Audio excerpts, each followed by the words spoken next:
കേരളത്തിൽ UDF വൻപിച്ച വിജയം നേടി. പ്രതീക്ഷിക്കാത്ത വിജയം. വല്ലാത്തൊരു വിജയമാണ് കോൺഗ്രസിന്റെ നേതൃത്വത്തിൽ UDF സ്വായത്തമാക്കിയത്. ആ വിജയത്തിന് ആധാരം മുസ്ലിങ്ങളുടെ വോട്ടായിരുന്നു. CPMൽ നിന്ന് മുസ്ലിങ്ങൾ അകലുകയും കോൺഗ്രസിന് വോട്ട് ചെയ്യുകയും ചെയ്തു. പക്ഷേ മുസ്ലിങ്ങൾ രാജ്യത്ത് ഉടനീളം അനുഭവിക്കുന്ന ഈ തെരഞ്ഞെടുപ്പിന് ശേഷം രാജ്യത്ത് ഉടനീളം അനുഭവിക്കുന്ന കഷ്ടതകൾ കോൺഗ്രസ് ഉയർത്തിക്കാണിച്ചിട്ടില്ല. ഉയർത്തിക്കാണിക്കാൻ വേണ്ടിയാണ് പൊളിറ്റിക്സ് കേരള ഈ വാർത്ത പുറത്തുവിടുന്നത്. അസമിൽ 2 മുസ്ലിം സഹോദരങ്ങളെ വെടിവെച്ച് കൊന്നു. അസമിലെ നൌക വന്യജീവി സങ്കേതത്തിൽ പ്രവേശിച്ച മുസ്ലിം സഹോദരങ്ങളായ സമറുദ്ദീനെയും അബ്ദുൾ ജലീലിനെയുമാണ് വെടിവെച്ച് കൊന്നത്. സമറുദ്ദീന് പ്രായം 31, അബ്ദുൾ ജലീലിന് പ്രായം 40. ഒന്ന് ആലോചിച്ച് നോക്കണം, ചെറുപ്പം വിട്ടിട്ടില്ല. ഹിമന്ത് ബിശ്വ ശർമ്മയാണ് അസമിലെ മുഖ്യമന്ത്രി.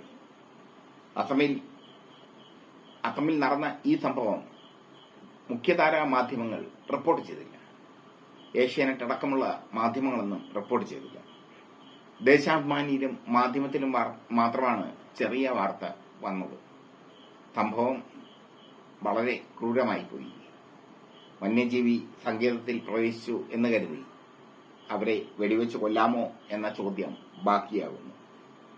ഛത്തീസ്ഗഡിൽ ഗോമാംസം സൂക്ഷിച്ച 3 മുസ്ലിം സഹോദരന്മാരെ കൊന്നിരിക്കുന്നു. ഹിന്ദുത്വ അജണ്ട തലയിൽ പേറുന്നവർ.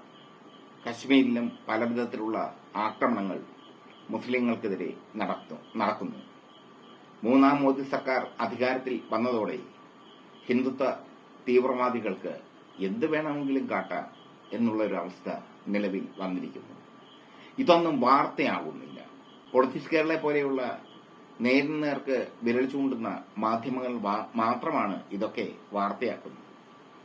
രാജ്യത്തിന്റെ പല ഭാഗത്തും ഇത്തരം സംഭവങ്ങൾ അരങ്ങേറുന്നു. വളരെ ക്രൂരത നിറഞ്ഞ സംഭവങ്ങൾ.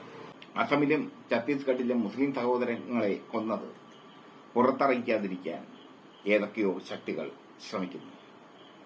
അസമിൽ മുസ്ലിങ്ങൾ അരക്ഷിതാവസ്ഥയിലാണ്. അവർ അവരുടേതായ ഒരു നിലനിൽപ്പിന് വേണ്ടിയുള്ള പോരാട്ടത്തിലാണ്. ഹിമന്ത് ബിശ്വ ശർമ്മ എന്ന ഹിന്ദുത്വ തീവ്രവാദി ഭരിക്കുന്ന അസമിൽ സമറുദ്ദീനും അബ്ദുൾ ജലീലും വെടിയേറ്റ് മരിച്ചത് വലിയൊരു പുത്തരിയല്ല. പക്ഷേ ഛത്തീസ്ഗഡിൽ 3 മുസ്ലിം സഹോദരങ്ങളെ സംഘപരിവാർ കൊന്നൊടുക്കിയത്, അല്ലെങ്കിൽ ഹിന്ദുത്വ അജണ്ട പേറുന്ന ആൾക്കാർ കൊന്നൊടുക്കിയത് ഒരിക്കലും ന്യായീകരിക്കാനുമാണ്. കശ്മീരിലും ഇതുതന്നെ സംഭവിക്കുന്നു. 3ാം മോദി സർക്കാർ അധികാരത്തിലേറുമ്പോൾ മുസ്ലിങ്ങൾക്ക് ഒരു സുരക്ഷയും ലഭിക്കുന്നില്ല. അബ്ദുള്ളക്കുട്ടിയെ പോലെയുള്ള മുസംഗികളൊക്കെയുണ്ട് കേരളത്തിൽ. അവരൊന്നും പ്രതിഷേധിക്കുന്നില്ല. കാരണം അവർക്കൊക്കെ ഇത് മതി, പണവും അധികാരവും മാത്രം മതി. പണവും അധികാരവും കിട്ടിക്കഴിഞ്ഞാൽ അവരൊക്കെ അങ്ങ് ഒതുങ്ങിക്കോളും. അതാണ് ഇപ്പോൾ BJP സർക്കാർ ചെയ്യുന്നത്. വളരെ ദുഃഖത്തോടു കൂടിയാണ് ഈ വാർത്ത പൊളിറ്റിക്സ് കേരള പുറത്തുവിടുന്നത്. ദേശാഭിമാനിയും മാധ്യമവും ഒഴികെയുള്ള ഒരൊറ്റ മുഖ്യധാര മാധ്യമങ്ങളും ഇത് പ്രസിദ്ധീകരിച്ചിട്ടില്ല. ഇത് പതുക്കി വയ്ക്കുകയും ചെയ്തിരിക്കുന്നു. പതുക്കി വയ്ക്കുകയും പ്രസിദ്ധീകരിക്കാതിരിക്കുകയും ചെയ്യുന്ന വാർത്തകൾ പൊളിറ്റിക്സ് കേരള എന്നും പുറത്തുവിടും. കുറെ സംഘപരിവാർ അണികൾ വന്ന് തെറിവിളിക്കും കമന്റ് ബോക്സിൽ.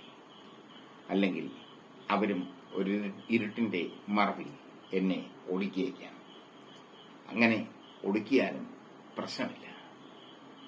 ജീവിക്കുന്നെങ്കിൽ ഞട്ടലോടെ ജീവിക്കണം. മരിക്കണമെങ്കിൽ അന്തസ്സായി മരിക്കണം.